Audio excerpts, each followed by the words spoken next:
Bagaimana liburannya? Sudah cukup? Kurang 1 bulan ya? Atau kurang 1 tahun? Saudara bersuka cita malam hari ini, amin? Yang bersuka cita boleh kasih tepuk tangan yang terbaik buat Tuhan.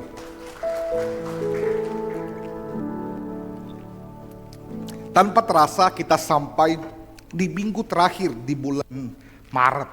Itu artinya kita sampai di penutup dari seri pengajaran kita. Kalau saudara baru pertama kali hadir di gereja ini selalu mengajarkan kepada saudara firman Tuhan dalam seri pengajaran setiap bulan yang berbeda. Dan bulan ini, selama bulan Maret, gereja kita sedang belajar tentang good steward atau pengelola yang baik. Bahwa segala sesuatu Tuhan percayakan kepada kita untuk kita kelola dengan baik. Waktu saudara, uang saudara, pekerjaan saudara, hubungan, keluarga, semua itu adalah kepercayaan Tuhan untuk saudara kelola. Nah, Tuhan mau kita menjadi pengelola yang baik. Saya berdoa bisa ditayangkan. 1 bulan ini saudara sudah belajar banyak. Ada 5 minggu. Minggu pertama, saudara belajar tentang prinsip pengelolaan. Mengelola waktu yang ada. Waktu kita terbatas. Masing-masing hanya 24 jam. Tidak ada yang punya 24,5. Semua punya waktu yang sama. Bagaimana cara kita mengelola waktu kita menentukan kualitas hidup kita. Minggu kedua, saudara belajar tentang mengelola talenta yang Tuhan percayakan kepada saudara. Bahwa ternyata salah satu cara Tuhan sayang pada kita, boleh next slide, adalah dengan mempercayakan potensi-potensi dan talenta dalam kehidupan kita. Siapapun kita, semua kita itu diperlengkapi dengan potensi untuk mengusahakan hidup kita. Adam dan Hawa bukan cuma ditaruh di Taman Eden, tapi diberikan kemampuan untuk mengusahakan. Saya ingat persis waktu pandemi, semua orang bilang susah. Tapi masih ada orang yang bertahan hidup karena buat kue dan sebagainya. Bukankah itu cara Tuhan mengasihi kita dengan memberikan talenta, potensi kepada kita untuk memelihara kehidupan kita. Minggu ketiga, kita belajar tentang bagaimana mengelola panggilan dan kepercayaan dari Tuhan. Bahwa ternyata pekerjaan kita juga, apa yang sudah kerjakan, pendidikanmu, sekolahmu, pekerjaanmu di kantor, adalah cara saudara mengasihi dan melayani Tuhan. Semua pekerjaan kita harus kita kelola dengan baik untuk memuliakan Tuhan. Dan minggu terakhir, saya sangat diberkati karena kita belajar tentang mengelola keuangan dengan bijaksana. Ternyata cara kita mengelola keuangan menunjukkan isi hati kita kepada Tuhan. Saudara setia tidak dengan berkat yang Tuhan percayakan kepada saudara, atau saudara lebih mengasihi berkatnya lebih daripada pemberinya. 4 minggu terakhir saya sangat diberkati. Saya berdoa saudara juga menerima berkat yang sama. Kalau saudara kelewatan, bukalah YouTube gereja kita, GB Hope Makassar. Di sana setiap minggu kita post semua khotbah hari Minggu, sehingga saudara tidak kehilangan salah satu pun dari seri pengajaran ini. Ini seri pengajaran lengkap dan maksimal dalam hidup saudara kalau saudara mengkonsumsi secara utuh semuanya. Yang diberkati boleh lambaikan tangan, yang diberkati boleh kasih tepuk tangan buat Tuhan kita. Saya akan menutup seri pengajaran ini terakhir dengan sebuah prinsip hidup, gaya hidup, sebuah mindset tentang menjadi seorang penilik, bukan pemilik. Hanya sedikit berbeda antara N dan M, tapi gaya hidupnya sangat berbeda. Ingat, Alkitab menyebut kita penilik, sama-sama katakan penilik, bukan pemilik. Apa yang dimaksud dengan penilik? Mari saya bantu saudara untuk melihatnya dalam firman Tuhan. Next slide. Ternyata kata penilik itu dalam terjemahan Alkitab diambil dari istilah-istilah Alkitab bahasa Yunani yang merupakan kata oikonomos yang artinya pengurus, bendahara, atau pengelola. Bukan owner atau yang punya. Hari ini kan banyak yang punya. Bukan itu yang kita maksud. Waktu Alkitab menyebut kita sebagai oikonomos, seperti dalam Lukas 16 ayat 1 dikatakan ada seorang kaya mempunyai seorang bendahara, pengurus, pengelola. Dalam 1 Korintus 4 ayat 1 disebut begini, yang kepadanya dipercayakan. Itu sebabnya kata ini ditunjukkan kepada kita. Apapun yang saudara punya hari ini, saudara bukan pemilik atau yang punya. Saudara adalah penilik, seseorang yang dipercayakan untuk mengurus, mengerjakan, mengelola, mengusahakan. Dan apapun itu yang ada pada saudara, saudara bukan pemilik dari hal tersebut. Saudara hanya dipercayakan untuk satu saat saudara pertanggungjawabkan kepada Tuhan. Dari sini kita bisa simpulkan, next slide, bahwa ternyata sejak awal Alkitab tidak pernah melihat kita sebagai pemilik. Alkitab melihat kita sebagai penilik. Apa itu? Seorang yang dipercaya untuk mengelola milik Tuhan. Mari ingatkan diri kita bahwa semua yang ada pada kita hari ini adalah milik Tuhan, bukan milik kita. Mazmur 24 ayat 1 bilang, dunia dan segala isinya adalah milik Tuhan. Kalau saudara masih tinggal di dunia, saudara juga milik Tuhan. Kecuali kalau saudara tinggal di The Sims, tahu The Sims? Atau games apapun itulah ya, GTA ke. Kalau saudara tinggal di dunia game, itu lain cerita. Tapi selama saudara tinggal di dunia ini, bernafas di dunia ini, saudara adalah milik Tuhan. Apapun yang ada di dalamnya. Alkitab bilang dunia dan segala isinya. Bumi dan semua yang tinggal di dalamnya. Ada yang kita tinggal di luar dari planet bumi, lambaikan tangan. Atau lambaikan tentakel, ya kalau alien biasa kan bukan tangan. Siapapun saudara, selama kita tinggal di bumi, Alkitab bilang, jangankan kita, bumi dan isinya saja juga punya Tuhan. Siapa kita hari ini yang berani bilang kepada Tuhan, Tuhan, enaknya kau yang kau begitu kan? Kau yang punya semua. Itu yang saya kerja usahaku 20 tahun dari kecil, saya yang kerja itu. Tuhan bilang, di mana kau taruh usahamu? Di BTP, masih di bumi. Kecuali kalau di Mars, lain cerita. Alkitab bilang semua dalam bumi dan dunia itu milik Tuhan. Saudara perlu akui hari ini, kita mulai dengan prinsip yang sama. Kesadaran bahwa segala sesuatu itu milik Tuhan. Roma 14 ayat 12 bilang apa? Demikianlah setiap orang di antara kita akan memberi pertanggungjawaban. Bukan hanya dipercayakan, tapi juga diharapkan untuk kita pertanggungjawabkan. Karena semua yang ada pada kita bukan punya kita. Selama saudara mati, saudara harus pertanggungjawabkan nanti. Anggaplah saya mau pergi luar negeri, saya berbaik hati. Saya tinggalkan Mercedes Benz saya kepada saudara. Itu enggak cocok kaya saudara, sebutnya aja salah ya. Saya tinggalkan mobil mewah saya untuk saudara. Silakan pakai pergi ke pasar, ke Cimory, silakan. Kalau saya percayakan kepada saudara, itu bukan punya saudara, jangan seenaknya. Saya hanya pergi, satu hari saya akan pulang dan saya bilang begini, di mana kau taruh mobilku? Yang kau bilang, sudah aku jual, bagus ki harganya. Itu bukan punya saudara, itu punya saya. Hanya dipercayakan. Nah, semua yang ada pada kita itu dipercayakan. Ingat prinsipnya, kita penilik, pengelola, bukan pemilik. Ini bicara tentang identitas. Dari sini seringkali saya sadari, ternyata masalah dalam hidup sebagian besar kita, jangan-jangan bukan tentang soal kekurangan, tapi tentang soal salah identitas. Kita selalu berpikir bahwa kita adalah pemilik. Makanya kenapa kita pusing, kenapa kita stres. Karena memang kalau semua punyanya kita yang harus urusi betul-betul, pikirkan bagaimana. Dan kemudian kalau kita punya, kita kayak stres kalau itu barang tidak baik atau sebagainya. Padahal kita cuma kelola saja, bukan punya kita. Kalau saudara punya uang hari ini, saudara akan pusing kalau uang itu hilang. Karena saudara pikir, batiku sisa cari di kerjaan batika, banting tulang ekor, tulang leher, yang penting tulang saya banting. Nah saudara lupa bahwa yang memberikan berkat itu bukan tulangmu, tapi Tuhanmu. Saudara pusing karena saudara pikir saudara yang punya. Kalau saudara orang tua, saudara punya anak, anakmu pergi luar kota, luar negeri, kerja, kuliah. Saudara stres, nanti bagaimana kalau di sana ada yang curi sedikit makannya. Anakku banyak lagi makannya, tidak bisa makan ayam poe, mesti daging. Saudara stres pikirkan anak saudara, karena saudara pikir anak saudara milik saudara. Padahal saya selalu bilang begini, semua yang ada pada kita itu milik Tuhan, betul? Ada ibu-ibu yang satu waktu anaknya mau kuliah dia stres sekali, bilang begini, tidak bisa aku kau Kenapa Ibu? Takut Kak. Ibu, anakmu bisa jauh dari kamu secara fisik, tapi tidak pernah jauh dari Tuhannya.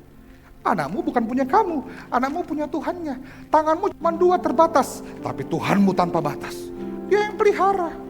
Ada anak mahasiswa yang pusing, kalau saya pergi kuliah, nanti saya tinggal di mana, saya makan apa, Indominya enak tidak, jangan-jangan mie sakura. Bukankah kita percaya kalau Tuhan yang bawa, Tuhan yang pelihara? Tuhan yang utus, Tuhan yang urus. Hidupmu bukan punyamu, hidupmu punya Tuhan. Kenapa kamu pusing? Karena kamu pikir kamu pemilik. Padahal hari ini percayalah bahwa setiap kita hanya dipercayakan. Katakan amin. Saya ingat persis, dulu kalau saya kerja, waktu itu saya full time di Jakarta. Saya diminta untuk pergi Palangkaraya, penanaman gereja. Waktu saya pergi ke Palangkaraya, saudara tahu, waktu saya berangkat, karena ini tugas kantor, saya nggak perlu pusing saya tinggal di mana. Saya nggak perlu pusing saya makan apa. Saya nggak perlu pusing saya pakai apa. Saya nggak perlu pusing kerja apa. Karena saya kerjakan programnya kantor, tugasnya kantor untuk ke Palangkaraya, tanam gereja, bangun perintisan. Semua di-provide. Penginapan, uang saku, gaji, makan. Bayangkan kalau perusahaan tahu memprovide kita, apalagi surga. Kalau saudara hidup untuk kepentingan surga, bukankah surga akan cukupi kepenuhan saudara? Kasih tepuk tangan buat Tuhan kita. Inilah kenapa kita sering stres. Saudara tahu, stres itu di atasnya stres. Kalau di sini stres, di atasnya stres. Tanya kiri kanan, kau stres atau stres?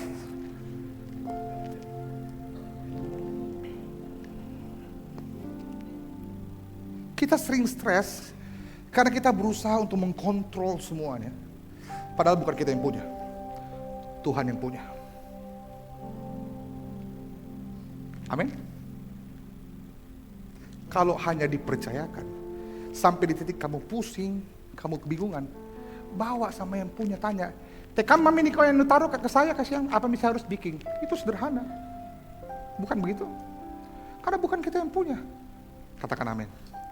Nah, orang kalau nggak ngerti ini, dia berusaha untuk mengambil posisi yang bukan miliknya. Ada pemilik, ada penilik, ada yang di atas, ada yang di bawah. Jangan berusaha untuk ambil bagian yang lain. Kita itu pengelola, bukan yang punya. Saudara tahu, saya ini ada GERD, asam lambung. Itu permasalahan Gen Z dan kawan-kawannya itu. Overthinking dan sebagainya. GERD. Sampai GERD sekarang begitu eksis dijadikan status. Nama Tesalonika, Chandra, tulisannya GERD. Udah tahu apa artinya, yang penting GERD kayaknya keren. Nah, GERD itu asam lambung, kenapa? Karena asam yang ada di lambung itu berusaha naik ke tenggorokan, sudah mengerti? Dia tempatnya di bawah. Tapi mau naik juga, mau tongi. Mau naik. Jadi waktu dia berusaha naik, itu kenapa disebut asam lambung. Sakit tenggorokan semuanya, aduh, sisanya. Segala sesuatu yang berusaha mengambil apa yang bukan tempat, pasti jadi masalah. Kita kalau penilik, berusaha ambil bagiannya pemilik, pasti jadi masalah. Makanya saudara perlu mengerti, pengelolaan selalu dimulai dari memahami identitas bahwa kita adalah penilik, Tuhan yang pemilik. Dengan begitu semuanya akan jauh lebih ringan, karena kita hanya dipercaya oleh yang punya. Boleh kasih tepuk tangan buat Tuhan. Itu sebabnya 1 minggu ini kita sudah belajar banyak tentang mengelola, mengusahakan. Hari ini saya mau tunjukkan kepada saudara, next slide. Ada satu prinsip yang sangat baik, yang saya percaya dapat menolong saudara untuk mengelola segala sesuatu yang Tuhan percayakan kepada saudara. Terdapat dan diambil dari Roma 11 ayat 36. Mari yang bisa membaca, kita baca dengan suara yang keras. Roma 11 ayat 36, 2, 3. Sebab segala sesuatu adalah dari Dia, oleh Dia, dan kepada Dia. Bagi Dialah kemuliaan sampai selama-lamanya. Alkitab bilang segala sesuatu itu dari Dia, oleh Dia, dan kepada Dia. Ini prinsip pengolahan atau stewardship tentang dari Dia, oleh Dia, dan untuk Dia. Saya sebut prinsip ini adalah tentang prinsip God center atau berpusat pada Tuhan. Percayalah bahwa kegagalan kita mengelola selalu dimulai dari kegagalan berfokus dan berpusat. Kita selalu fokusnya pada kita. Pusatnya kita. Bagaimana misalnya? Bagaimana misalnya? Susah mak. Kita terus yang kita permasalahkan. Padahal begini, kenapa kok? Nah kau pengelola, Tuhan yang punya. Prinsip pengelolaan haruslah God center, berpusat pada Tuhan. Ini dari Dia, oleh Dia, dan untuk Dia. Ini tentang Dia, bukan kau, Besti. Bukan kau. Semua yang ada padamu itu bukan tentang kau. Kau misi paling. Padahal ini tentang Tuhan.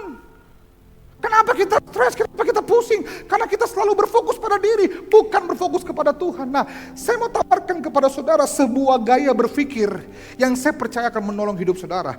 Kalau saudara mulai mengelola segala sesuatu, berfokus pada Tuhan. God center. Dari Roma 11 ayat 36. Mari kita lihat bersama-sama.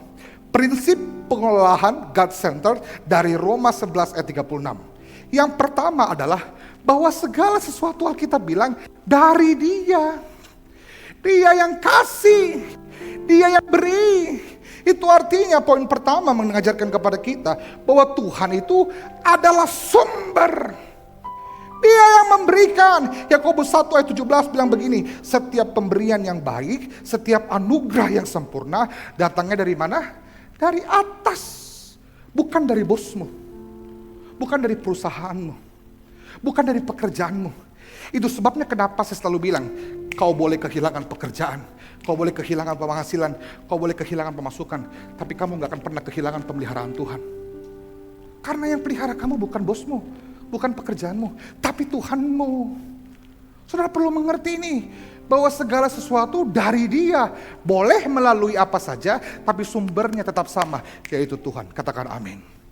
Saudara mengerti, kalau satu saluran tertutup, saudara jangan panik. Karena kalau sumbernya jelas, saudara akan menerima dari saluran-saluran lainnya yang percaya. Katakan amin. Selalu dari Dia. Tuhanlah yang memberikan kepada saudara. Saya kembali kepada perumpamaan talenta. Kita sudah belajar ini berulang kali. Matius 25:14-18 dikatakan, sebab hal kerajaan sorga seperti seorang yang berpergian ke luar negeri, memanggil hambanya, lalu perhatikan, mempercayakan, bukan memberikan, dipercayakan hartanya kepada mereka. Yang seorang diberikan 5 talenta, seorang 2, yang seorang 1. Dari sini kita belajar bahwa semua orang dipercaya. Ada yang 5, ada yang 2, ada yang 1. Kalau saudara baca firman Tuhan, yang 2 jadi 4, yang 5 jadi 10. Tapi Alkitab bilang satu kalimat yang penting, bahwa masing-masing menurut kesanggupannya. Apa yang saya mau ajarkan kepada saudara tentang poin pertama, bahwa segala sesuatu dari Dia, adalah begini. Kalau semua dari Dia, sadarkah saudara bahwa siapapun kita yang dipercaya oleh Tuhan, Tuhan yang mempercayakan kita, itu sangat mengenal kita dan mempercayakan kepada kita segala sesuatu. Alkitab bilang apa? Masing-masing menurut kesanggupannya. Kenapa ada yang dipercaya 5, ada yang dipercaya 2, ada yang dipercaya 1? Karena Tuhan mengenal setiap yang dipercaya. Tuhan tahu yang mana yang bisa dipercaya 2, yang mana yang dipercaya 5, yang mana yang bisa dipercaya 1. Kita selalu berpikir, kenapa saya cuma 1, yang itu 5, kenapa saya cuma 2, yang lain 5. Kita mempertanyakan kepercayaan Tuhan. Padahal Alkitab so bilang kalimat yang sangat bagus, bahwa Tuhan mempercayakan menurut kesanggupan kita. Itu artinya Dia mengenal setiap kita. Katakan amin. Dia tahu seberapa sanggup kita. Dia tahu kalau yang 5 dipercaya 1 sayang, yang 1 dipercaya 5 mati muda. Dia tahu kepada siapa Dia mempercayakan. Kenapa? Dia Tuhan yang mengenal kita. Dia Tuhan yang tahu siapa kita. Dia Tuhan yang tahu kesanggupan setiap kita. Nah, dari kisah ini ada satu hal yang menarik yang saya mau bawa saudara melihat. Saudara tahu yang 2 dia kelola jadi 4. Yang 5 dia kelola jadi 10. Tapi ada 1, Alkitab katakan begini, yang punya 1 dia bilang apa? Kini datanglah juga hamba yang menerima 1 talenta itu. Tuan, aku tahu bahwa Tuan adalah manusia yang kejam, Yang menuai di tempat di mana Tuhan tidak menabur. Aduh, saya perlu minta tolong itu dibawa turun saja. Sekalipun anak saya dan saya kasihi dia, tapi mengganggu firman Tuhan. Tolong ditertibkan dengan penuh kasih sayang. Kasih tepuk tangan buat anak saya, Elijah Teokaris. Nanti kita ngobrol di bawah. Mana bicicinya, kasihan. Saudara masih bersama dengan saya? Kita ulangi dari awal, terlalu jauh. Yang satu ini, dia bilang sama Tuhan, Tuhan, aku tahu bahwa Tuhan adalah manusia yang kejam, menuai di tempat di mana Tuhan tidak menabur, yang memungut dari tempat di mana Tuhan tidak menanam. Bro, sis, yang lain pergi kerja, 2 jadi 4, 5 jadi 10. Tapi ada satu, dia kubur talentanya. Kenapa? Ini prinsipnya. Dia mencurigai tuannya. Dia nggak kenal tuannya. Bukannya sibuk mengerjakan, sibuk mempertanyakan. Dia tanya, saya tahu dia, kau ambil uang dari bukan yang kau kerjakan tuh. Jahat kau, kejam kau bos. Jadi yang lain sibuk mengerjakan, yang satu sibuk mempertanyakan. Kenapa dia mempertanyakan? Sederhana. Dia tidak mengenal siapa yang mempercayakan. Kalau kita mau jujur, apa yang Tuhan percayakan kepada kita hari ini? Adakah kita sedang sibuk mengerjakan atau kita sedang sibuk mempertanyakan? Kita marah sama Tuhan, Tuhan kenapa saya 1 juga? Kenapa temanku 5 Mi? Nah sama-sama SD Kak dulu, 1 bangku Kak. Saya lebih bagus bukuku. Kenapa dia 5 Mi, sekarang saya 1? Kita curiga sama Tuhan, kita pikir Tuhan tidak adil kepada kita. Kita mempertanyakan, Tuhan kenapa? Padahal kita bilang Tuhan mempercayakan sesuai dengan kesanggupan. Kenapa dia percayakan sesuai kesanggupan? Dia kenal kita. Kenapa kau mau ragukan Tuhan? Nah dia lebih mengenal kamu, lebih dari dirimu. Yang lain sibuk kerja, ini satu dia pertanyakan tuannya. Dia sibuk komplain, dia sibuk curiga, dia sibuk marah. Itu sebabnya dia kubur. Dulu saya pikir bahwa dia kubur karena dia merasa itu 1 talenta terlalu kecil buat dia. Padahal ketika saya pelajari, tahukah saudara bahwa 1 talenta itu upah 20 tahun kerja. 1 tahun berapa bulan? 12. 12 kali 20, hitung sendiri. Dikali gaji. Kalau gaji UMR 3 juta, kali ini 20 tahun, 12 bulan. Sedikit? Tidak, itu banyak. Siapa yang mau kasih kita modal 20 tahun kerja hari ini? Tidak ada. Jadi saya mengerti ternyata ini orang bukan mempermasalahkan kecilnya. Yang dipermasalahkan adalah keyakinannya kepada yang percayakan, kepada tuannya. Dia ragu, dia mempertanyakan. Kenapa dia pertanyakan? Karena dia tidak kenal siapa yang mempercayakan. Hari ini, sebagian besar orang menyanyiakan hidupnya. Kenapa? Karena mempertanyakan Tuhannya. Kenapa saya mengalami ini? Kenapa harus saya? Saya tunjukkan kepada saudara. Next slide. Dari ayat-ayat yang kita baca, saya menemukan setidaknya ada 2 kemungkinan ekstrim respon yang terjadi dari orang yang diberi 1, 2, dan 5 talenta. Saya pelajari bahwa ternyata jangan-jangan kita gagal mengelola karena kita gagal mengenal dan percaya kepada Tuhan yang mempercayakan. Yang satu itu sibuk mempertanyakan, dia tidak mengerjakan. Nah, dari 2 orang harusnya ada 2 respon yang berbeda. Yang pertama, yang dapat 1 talenta, kemungkinan dia bilang begini, kurang, yang lain 5, saya 2. Dia bisa buka Alfamart, saya biar warung Betawi, Madura juga tidak bisa. Iri hati membandingkan 5-2, kenapa saya 1? Menganggap remeh, 1 jadi saya punya, padahal itu 20 tahun kerja ya. Menyalahgunakan atau menyalahkan Tuhan. Kenapa saya gagal? Kau ya Tuhan, 1 jadi kasih Kak.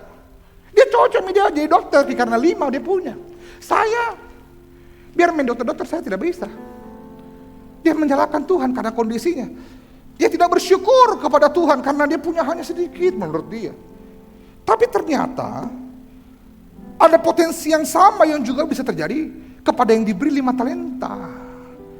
Kalau saya jadi 5 talenta, kemungkinan besar saya berpikir begini, kenapa saya 5 Gang, kenapa yang lain 1 Ji? Kalau saya 5 kan saya harus kerja lebih keras, yang lain enaknya 1 Ji.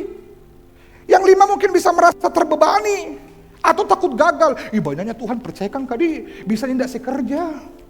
Atau sombong, lihat kuas saya, dikasih ke 5, kau 1, cocok mi, jelek muka nu. Marah kepada Tuhan, kenapa saya di level 5? Atau burn out, kelelahan. Hari ini apa yang saudara alami? Apakah saudara sedang mengerjakan dengan baik? Atau saudara sedang mempertanyakan? Mungkin saudara bisa dapat yang jadi yang dapat satu talenta. Saudara meragukan, kenapa saya sedikit terus? Kenapa saya kecil terus? Kenapa saya begini-begini Ji? Yang lain sudah pergi mana-mana, saya pergi kamar mandi, saya tidak bikin apa-apa, saya nggak bisa apa-apa. Kenapa Tuhan percayakan saya sedikit sekali kan? Kita marah pada Tuhan. Atau saudara jadi orang yang berpotensi 5 talenta. Kenapa saya mengalami ini Tuhan? Kenapa keluargaku yang begini? Kenapa orang tidak pusing kayak saya Ji? Saya yang paling kecil, paling sedikit makanku, saya yang mesti hidupi orang tuaku. Itu kakakku main poker di kerja aja. Kenapa saya di Tuhan? Kenapa yang lain? Saudara bisa lihat. Mereka sibuk membandingkan, sibuk komplain, sibuk meragukan, bertanya pada Tuhan. Padahal Dia yang mempercayakan, Dia yang tahu siapa kita, dan kepada siapa Dia mempercayakan. Katakan amin. Kalau saya boleh simpulkan, izinkan saya simpulkan.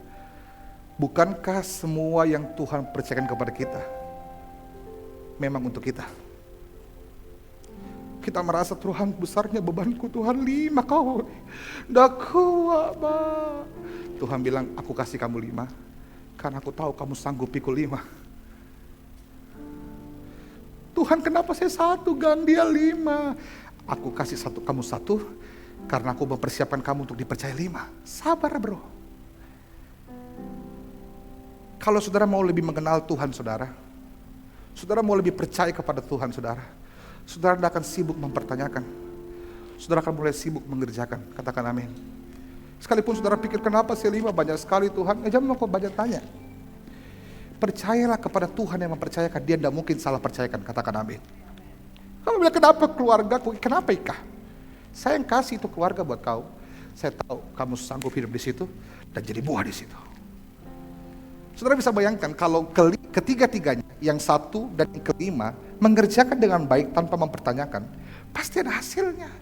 Yang 5 ini, dia komplain, dia mengerjakan bukan karena dia sukacita saja, tidak. Dia mengerjakan dengan hati yang taat, mau taat pada Tuhan.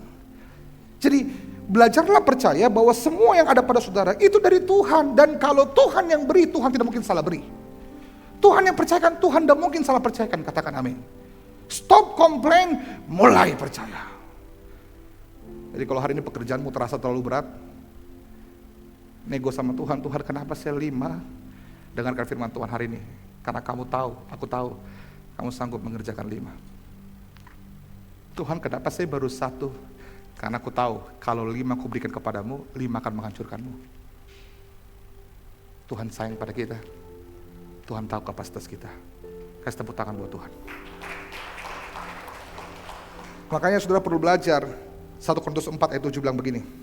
Siapakah yang mengatakan bahwa saudara lebih daripada orang lain? Bukankah semuanya saudara miliki adalah pemberian dari Allah? Jika semuanya pemberian, mengapa saudara menyombongkan diri seolah-olah bukan pemberian? Ingat, kalau saudara sadar semua dari Tuhan, waktu dipercaya banyak, next slide. Waktu dipercaya banyak, kita tidak jadi sombong. Kita tahu semua milik Tuhan. Tapi waktu dipercaya dikit, kita nggak rendah diri. Karena kita tahu Tuhan yang memberi juga. Jadi entah dipercaya atau tidak dipercaya, semua dari Tuhan, bukan? Saya berdoa supaya saudara mengerti prinsip yang pertama di next slide. Dipercaya sedikit, tidak rendah diri. Dipercaya banyak, tidak lupa diri. Karena semua milik Tuhan. Amin. Yang pertama, sadar bahwa semua adalah dari Tuhan. Kalau dari Tuhan, Tuhan jadi sumber, Tuhan tidak mungkin salah percayakan kepada kita. Apapun yang sedang kita kelola hari ini, sekalipun mungkin hanya 1 di mata orang, tetap itu pemberian yang terbaik. Saya selalu percaya, boleh tampilkan tadi yang 2 sebelumnya. Kita berharga bukan karena apa yang dipercaya, kita berharga karena siapa yang mempercayakan. Mungkin hari ini kau bilang, saya sepeda jigang, dia BMW. Iya kalau sepeda tapi yang percayakan Jokowi kan beda ya. Oh Prabowo sekarang maafkan. Sepeda aja, tapi yang percaya kan presiden. Gengsi bro. Bukan tentang apa yang dipercayakan, tapi siapa yang mempercayakan. Saudara tahu baju mahal itu tidak selalu dari bahannya, tapi juga dari mereknya. Percayakah ada satu baju, mungkin kayak tisu tipis sekali, tapi harganya mahal sekali. Bukan karena bahannya, karena mereknya yang melekat. Ada tulisannya Zakir, Zara, dan yang lain-lain. Yang bikin mahal apa? Mereknya, bukan bajunya. Tahukah saudara, yang berharga dari hidupmu bukan tentang apa yang dipercayakan kepadamu, tapi tentang Tuhan yang mempercayakan kepadamu? Katakan amin. Walaupun sedikit, tapi kepercayaan Tuhan. Kasih tepuk tangan buat Tuhan kita. Yang kedua, prinsip God Center dari Roma 11 ayat 36. Satu, dari Dia, Tuhan sebagai sumber. Yang kedua, oleh Dia, yang artinya Tuhan sebagai penopang, Tuhan sebagai penolong, Tuhan sebagai pondasi. Mari saya tunjukkan kepada saudara, next slide. Kata oleh dari Roma 11 ayat 36, yang segala sesuatu dari Dia, oleh Dia. Kata oleh itu dalam bahasa Yunani itu artinya apa?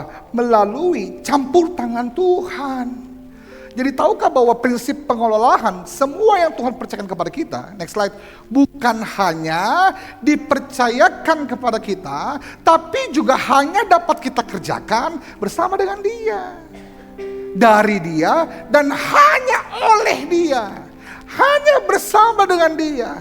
Kita hanya bisa mengelola bukan karena kekuatan kita, bukan karena kepandaian kita, bukan karena kecerdasan kita, tapi karena Tuhan yang bersama kita, hanya melalui Dia. Kalau saya kasih tahu saudara, kita pergi Toraja melalui Pangkep, saudara tidak bisa kemana-mana kalau bukan lewat Pangkep, kalau memang hanya melalui Pangkep. Tahukah saudara bahwa semua yang saudara kelola hanya dapat saudara kelola melalui Tuhan. Karena dari Dia dan oleh Dia. Kita bukan hanya dipercaya oleh Tuhan, tapi juga hanya dapat mengerjakan bersama Tuhan. Minggu lalu saya diberkati sekali tentang prinsip pengelolaan keuangan. Bahwa Amsal 10 ayat 22 ini yang ambis-ambis, dengarlah firman Tuhan hari ini. Ini yang pengejar-pengejar cuan, ya dengarlah firman Tuhan hari ini. Kita bilang apa? Berkat Tuhan yang menjadikan kaya. Oh ini, waktu saya dengar firman Tuhan ini, saya merinding, saya mulai keringat dingin, muntah-muntah, dan sampai begitu ya. Saya diberkati sekali karena selama ini saya merasa saya harus kerja lebih keras untuk diberkati lebih banyak. Saudara tahu saya kerja di kantor, saya tidak kerja di perusahaan. Saya mengerjakan diri saya nggak harus masuk kantor setiap hari, tapi saya mulai bangun jam 7, jam 6 pagi, lari jam 7, jam 8, setengah 9, sampai di kantor jam 9, sampai jam 5 sore. Saya setiap hari kantor, karena saya pikir begini, kalau saya nggak kerja, saya nggak pantas diberkati. Makanya saya bilang begini, Tuhan, saya paksa diriku kerja, saya sudah kerja itu, berkati mak. Kita bilang apa? Berkat Tuhan yang menjadikan kaya, susah payah tidak menambahinya. Kalaupun kita diberkati, ternyata bukan karena susah payah kita, tapi karena anugerah Allah yang besar buat kita. Bukan berarti saudara tinggal pulang, oh diberkati di padi, tidur mikir sampai lusa. Nah, saudara mengusahakan, tetap mengusahakan. Ini kalimat yang bagus sekali. Tetap mengusahakan segala sesuatu, tapi jangan lupa Adam dan Hawa mengusahakan Taman Eden, tapi Tuhan yang memberi hujan. Kalau saudara petani sudah ngerti, itu sawah mau dibajak bagaimanapun, kalau tidak hujan tidak akan jadi apa-apa. Sadarkah saudara bahwa pekerjaanmu, sepintar apapun kita, sehebat apapun kita, kalau bukan Tuhan yang berkati pekerjaan kita, tidak akan jadi apa-apa. Usahamu, biar Theoderik, siapapun, Theophilus, Theokaris yang mengajar kita tentang keuangan, kalau bukan Tuhan yang memberkati kita, kita akan jadi apa-apa. Katakan amin. Hanya melalui Dia. Itu sebabnya, bukankah semakin banyak dipercaya, semakin harusnya kita bergantung kepada yang memberi kepercayaan? Karena cuma melalui Dia. Dari sini saya mengerti Alkitab bilang, carilah kerajaan Allah dan kebenarannya, maka semuanya akan ditambahkan kepadamu. Karena Dia sumbernya. Sebagus apapun pipanya, kalau kerangnya mati, jangan berharap ada apa-apa. Saudara hanya berfokus membangun pipa, tapi tidak berusaha membuka keran. Siapa yang saudara cari tiap pagi? Email muka, WhatsApp muka, omset muka, atau Tuhan yang memberikan berkat? Kalau kita mengerti ini, bukankah seharusnya kita semakin kembali kepada Tuhan? Kalau Tuhan yang punya, Tuhan yang memberikan, kita hanya bisa mengerjakan melalui Dia. Artinya apa? Kelolalah segala sesuatu sesuai kehendak Tuhan, bukan kehendakmu. Saya nggak ngerti kenapa orang bisa mengelola segala sesuatu dengan kekuatannya, dengan caranya, padahal itu bukan punyanya dan tidak bisa melalui Dia, hanya dengan melalui Tuhan. Ini prinsip firman loh. Semoga saudara tidak keliru bahwa berkat yang saya maksud bukan tentang kelimpahan materi. Orang dunia, kalau dilihat dari jumlah rekeningnya, mungkin kita pikir bisa lebih diberkati dari kita. Kenapa itu orang ini tidak tahu Tuhan, tidak pernah pergi gereja, dia sembah iPhone, tapi dia lebih banyak uangnya dari saya. Nah, itu bukan berkat.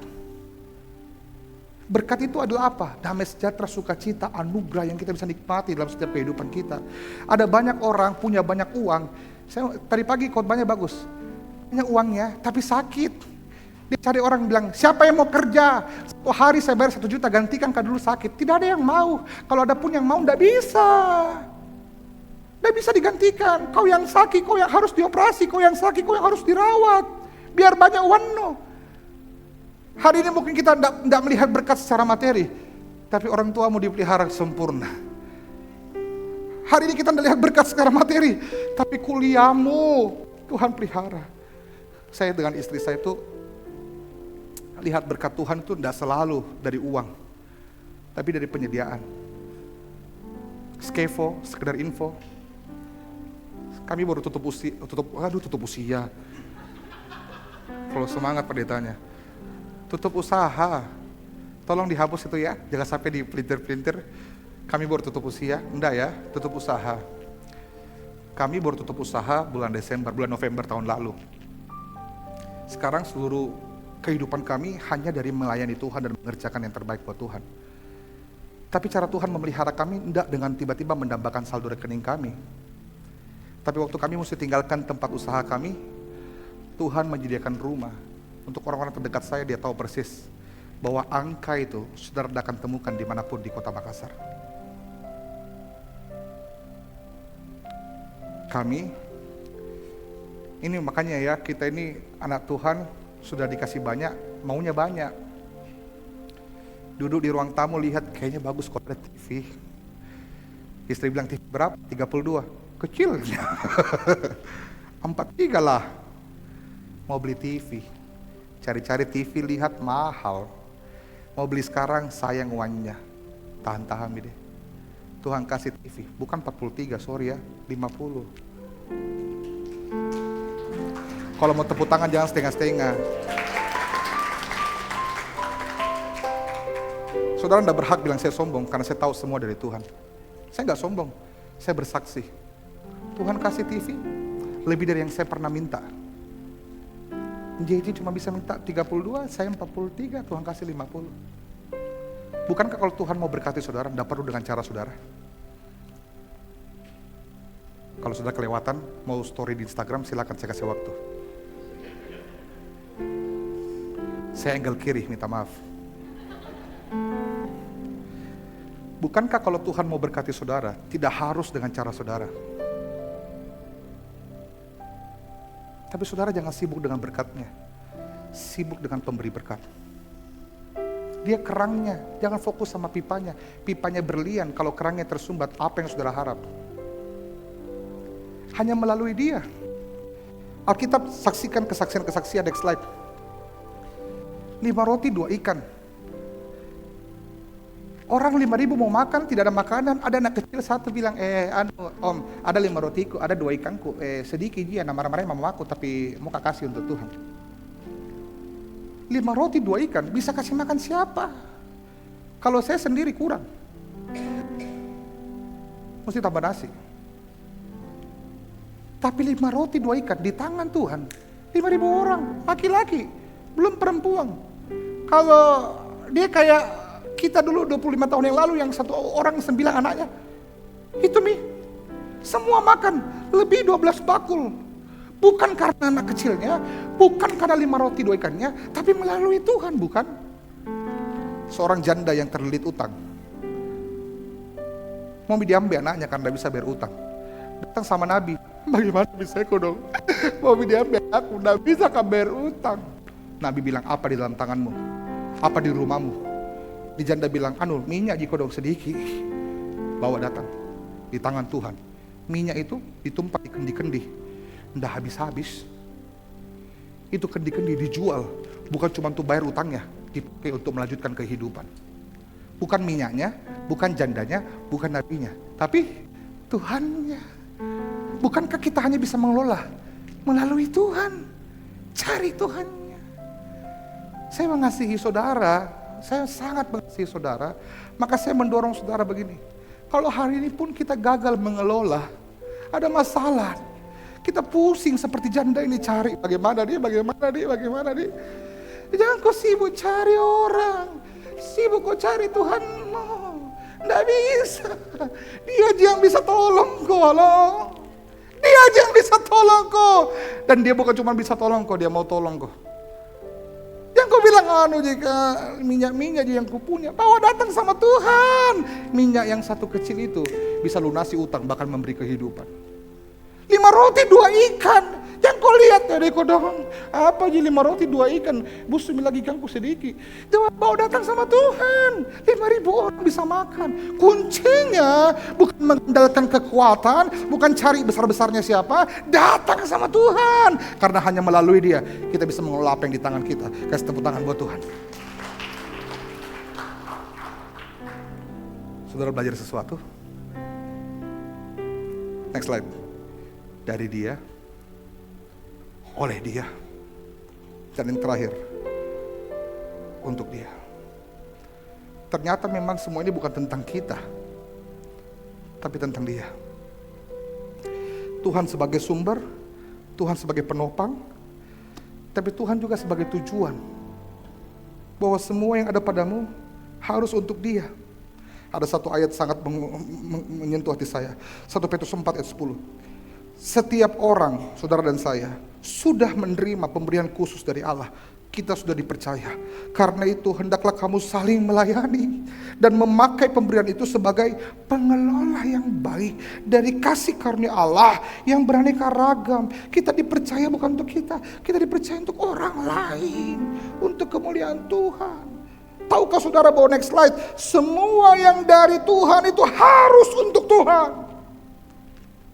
Waktumu, tenagamu, kekuatanmu, apapun yang kamu punya, itu punyanya dia. Dia yang berhak untuk apapun yang kamu lakukan, bukan? Sorry ya, saya suka marah sama orang-orang yang debat soal perpuluhan. Terserah saudara mau percaya yang mana. Ada orang yang protes, perpuluhan itu di perjanjian lama, kita udah lakukan sekarang. Saya mau tanya kau, kalau kau mau jujur sekarang, kau tidak kasih perpuluhan karena kau pikir itu salah, atau kau sayang uangmu? Tahukah perpuluhan itu bukan untuk Tuhan? Kau kira Tuhan miskin? Kau kira Tuhan butuh uangmu? Enggak. Perpuluhan itu baik buat kamu. Supaya apa? Kau tidak mengikatkan hati pada uang. Kalau 1 juta gajimu, 10% cuma 100.000. Tapi kalau 10 juta beda itu. Dulu kau semangat sekali. Waktu Tuhan berkati, kenapa kau loyo? Karena kau mulai merasa itu uang kayaknya banyak. Kenapa diajarin perpuluhan? Tidak harus 10%. Kalau kita minta 90, kalian demo nanti. Makanya disepakati saja. 10% dan mempengaruhi keselamatan kok. 10% itu adalah kesepakatan minimal 10%. Harusnya semuanya dikasih buat Tuhan. Tapi kenapa perpuluhan harus ada? Bukan untuk gereja. Bukan untuk Tuhan. Tapi untuk kita. Supaya kita tidak mengikatkan diri pada uang. Cobalah. Praktekkan. Saudara mulai merasa. Semakin banyak berkatnya, semakin susah keluarkannya. Karena besar 10%-nya, betul. Tapi itu kan yang menjaga kita. Masihkah saya mencintai Tuhan lebih dari uang saya? Masihkah saya percaya kalau saya kasih 10% cukup Ji pasti? Tuhan pasti kasih penuhi Ji. Masihkah saudara? Apa yang Alkitab minta tidak pernah untuk Tuhan, selalu untuk kebaikan kita. Sabat itu bukan untuk Tuhan supaya kita menghormati Tuhan, tidak. Sabat supaya kita beristirahat, kitanya sehat. Perpuluhan untuk kita. Apa yang kita punya kasih buat Tuhan, karena Tuhan yang punya memang, betul. Semua yang dari Tuhan harus kembali untuk Tuhan. Saya mengajari saudara prinsip-prinsip yang sehat. Kita gereja ini punya prinsip yang sama bahwa semua yang sehat pasti bertumbuh. Saya selalu ulang-ulang itu. Makanya hari ini saudara, ada banyak orang yang mau diberkati, tapi tidak banyak orang yang mau setia pada pemberi berkat. Tahukah saudara, next slide, hari ini kalau kamu berdoa, pastikan kamu mengerti prinsip ini, bahwa diberkati itu tidak mudah. Diberkati itu indah, tapi tidak mudah. Omnya Peter Parker, Spider-Man, bilang begini, di balik kekuatan yang besar, selalu ada tanggung jawab yang besar. Kalau saudara tidak tahu itu, nonton ke Marvel. Di balik tanggung jawab yang besar, bagaimana? Di balik kekuatan yang besar, ada tanggung jawab yang besar. Di balik berkat yang besar, selalu ada tanggung jawab. Kau pakai apa itu berkatmu? Selalu untuk dirimu, Ji? Atau kau pakai untuk orang lain, untuk gereja? Tahukah saudara bahwa dalam hidup kita, berkat itu seperti mangga. Ada dagingnya, ada bijinya. Jangan kau makan sama biji-bijinya. Kalau kau makan mangga sama biji-bijinya, itu mikir apa? Kembung kok. Itu biji yang kau makan, tanam Ki. Supaya tumbuh lagi, buahnya banyak, dinikmati banyak orang. Kita tuh tidak tahu yang mana buah, yang mana biji. Semua berkat kita makan. Kita tidak kasih untuk orang supaya itu berbuah lebih banyak. Saudara mengerti? Saya selalu percaya, selalu ada berkat orang lain yang Tuhan percayakan melalui berkat kita. Pakai untuk berkati orang tuamu. Pakai untuk berkati saudaramu. Pakai berkat itu pekerjaan Tuhan. Saudara, Tuhan tidak butuh uang kita, tapi berbahagialah kita kalau diberi kesempatan. Semua dari Dia, oleh Dia, dan untuk Dia. Next slide. Saya sudah selesai. Boleh singkat baju ke depan. Pak musik. Sudah lebih 8 menit. Mata-mata sudah boleh tajam pada saya. Ini prinsip pengelolaan God Center. Dari Dia, Tuhan sebagai sumber. Oleh Dia, Tuhan sebagai penopang. Untuk Dia, Tuhan sebagai tujuan akhir. Apa yang kita punya hari ini pakai muliakan Tuhan. Waktu, tenaga, apa yang ada pada kita. Karena semua milik Tuhan. Saya nggak janjian sama WL saya, walaupun dia istri saya. Saya nggak tahu juga siapa yang pilih lagu. Tapi ternyata relate dengan firman. Saya tutup khotbah saya, firman Tuhan saya dengan ini. Hal terbesar yang dipercayakan dan harus kita kelola, kalau kita mau jujur sebenarnya adalah anugerah Allah. Saudara tahu apa itu anugerah? Sesuatu yang saudara tidak pantas terima, tapi diberikan kepada saudara. Saudara tahu Petrus itu pengkhianat, tapi 12 murid Yesus, Tuhan percayakan domba-dombanya kepada pengkhianat. Kenapa pengkhianat yang dipilih? Sus, maksudnya Yesus. Nah tipu kau itu, nah hianati kau. Kenapa dia yang kau kasih domba-dombamu? Tapi Tuhan memilih Petrus untuk dipercayakan domba-domba, bukan karena Petrus layak, tapi karena Petrus dikasihi. Kalau saudara lihat hidupmu,